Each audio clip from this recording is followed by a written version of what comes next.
Hello and welcome back to The Independent Pianist. It's your host, Cole Anderson. So last week at this time I was sick. That's why I didn't come up with a video last week. I'm still a little bit coughing even right now. You might be able to hear it on my voice. I'm a little stuffed up. However, I'm certainly well enough to bring you another video. But first, I did want to once again invite anyone in the San Francisco area to come to my concert. It's going to be on March 23rd, Sunday at 5 p.m.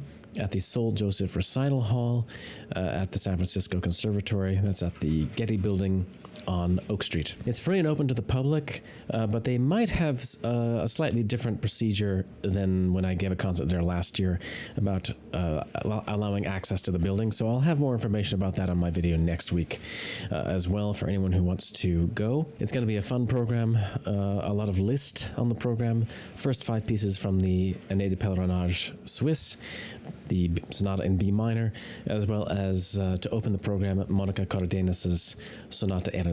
So be sure to come by. It'll be a beautiful program, and I would love to see all of you there, anyone who happens to be in the area. Today we're doing another one of the Bach Inventions as part of my series on the Bach Inventions and Sinfonias, and eventually also the entire Welterburg Clavier. So this is Invention number 13 in A minor, and this is another canonical variation. We already did number 8 a couple weeks back, so you might want to watch that one first.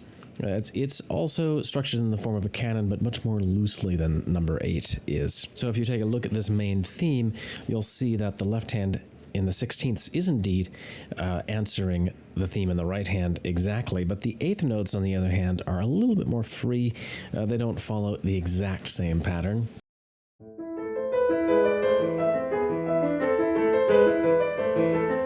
And likewise, when we get beyond this first part of the theme to the second part, where there's a little bit of a sequence going on, you'll also notice that the interval between the voices changes to a 5th, and also the exact pattern of notes is not quite the same between the two voices. So Bach is simply demonstrating a slightly looser way of handling canonical counterpoint, imitative counterpoint. It's not strict down to the very last note. He kind of bends things a little bit in order to make the music sound the way he wants it to.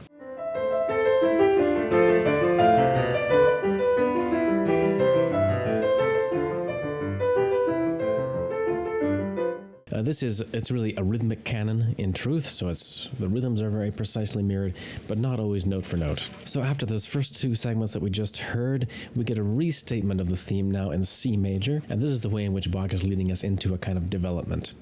Of course, now he also switches the voices so that we're starting with the left hand, and we get all the same basic material in this development, but it's expanded upwards in range and extended a little bit into new key areas.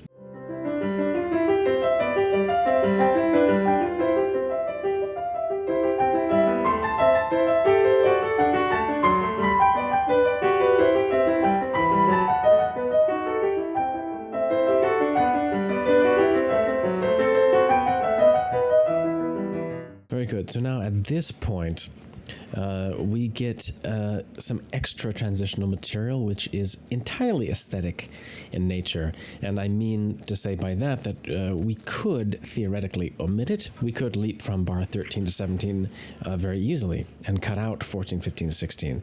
This is kind of what it would sound like if we did that.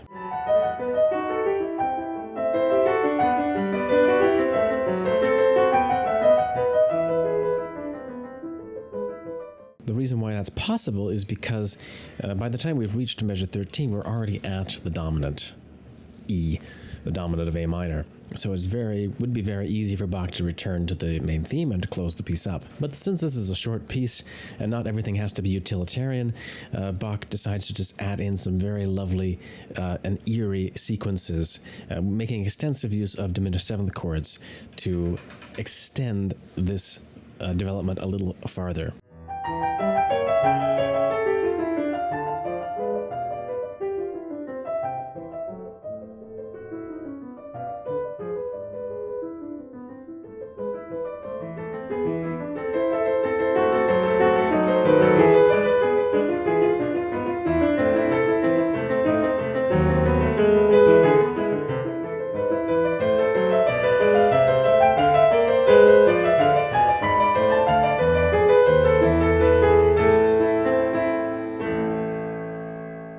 So that's a very beautiful passage, really.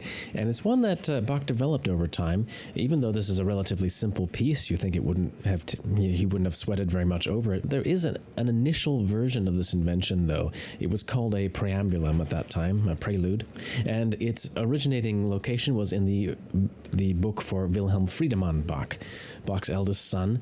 He wrote a book with small keyboard pieces in it, including the inventions, for him to learn the keyboard. And there's also some preludes in their initial form that ended up in the Walter Clavier later, among other things. In its form in the Wilhelm Friedemann Bach book, this prelude is a little shorter, and the way it connects here to the recap is also different. It leaves out a little bit, and we don't hear the theme exactly repeated like we do in the final version of the invention, with the kind of the first tag from the opening couple of bars.